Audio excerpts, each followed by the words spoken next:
Hello दोस्तों, आज फिर एक बार इसराइली और फिलिस्तीन की रिपोर्ट लेकर के हाजिर हूँ। तो बने रहिए मेरी वीडियो के साथ। इसराइली सेना ने गाजा के स्कूल पर बरसाए बम हमले में 15 बच्चों समेत 30 की मौत।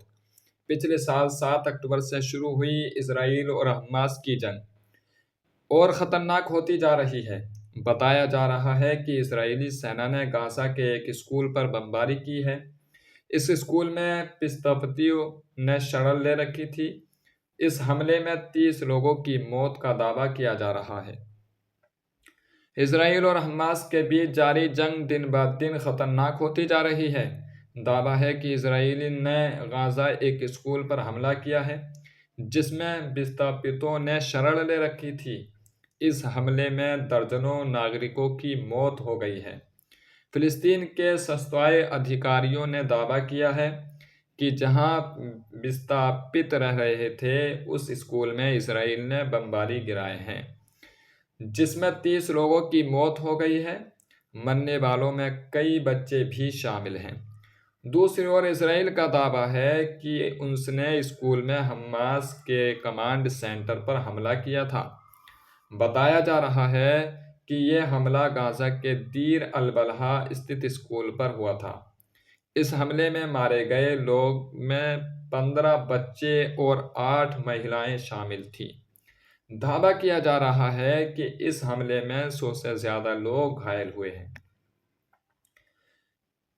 इजरायली हमले में मारे गए 30 फिलिस्तीनी आईडीएफ ने गाजा में बरामद किए 5 बंधकों के शव।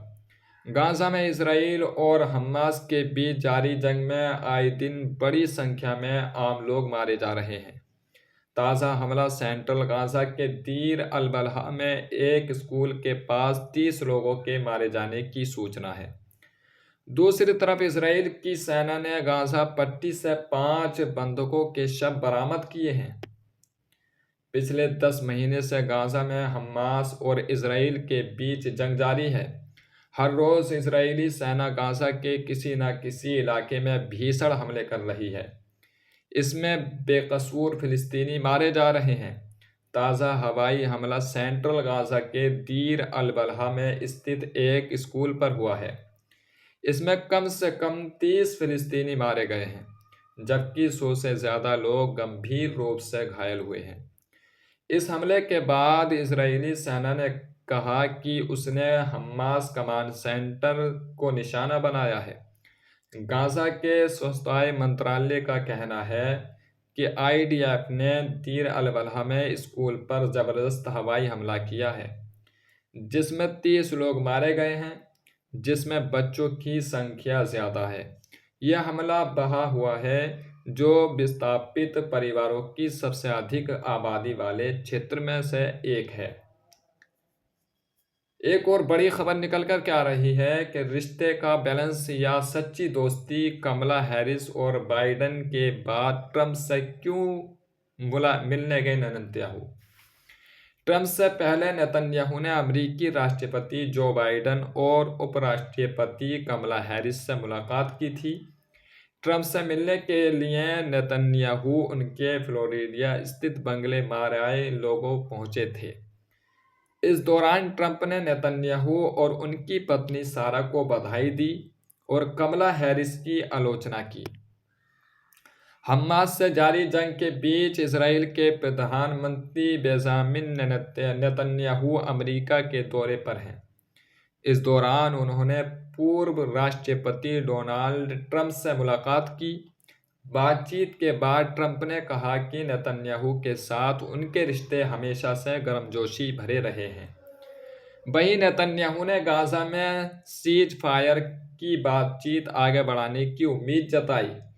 ट्रंप से पहले नेतन्याहू ने अमेरिकी राष्ट्रपति जो बाइडेन और उपराष्ट्रपति कमला हैरिस से मुलाकात की थी। ट्रंप से मिलने के लिए नेतन्याहू उनके फ्लोरिडा स्थित बंगले माराए पहुंचे थे। इस दौरान ट्रंप ने नेतन्याहू और उनकी पत्नी सारा को बधाई दी और कमला हैरिस की आलोचना की। गाजा में ऑपरेशन के बाद जब जब ट्रंप ने इजरायली नेताओं से मुलाकात की है, तब तब कमला हैरिस ने उनकी आलोचना की थी।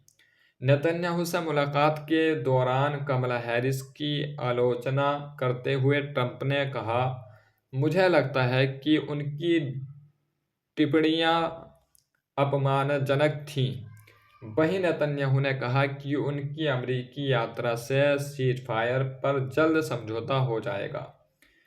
इस पर ट्रंप ने कहा कि ये तो आने वाला समय ही बताएगा। तो दोस्तों, आज की कुछ न्यूज़, कुछ अपडेट फ़िलिस्तीन और इसराइल की ये थी जो मैंने आप तक पहुंचाने की कोशिश की। हो सके तो मेरे चैनल को सब्सक्राइब कर लें ताकि हर रोज़ फ़िलिस्तीन और इसराइल की आपको न्यू अपडेट, न्यू न्यूज़ मिलती रहे।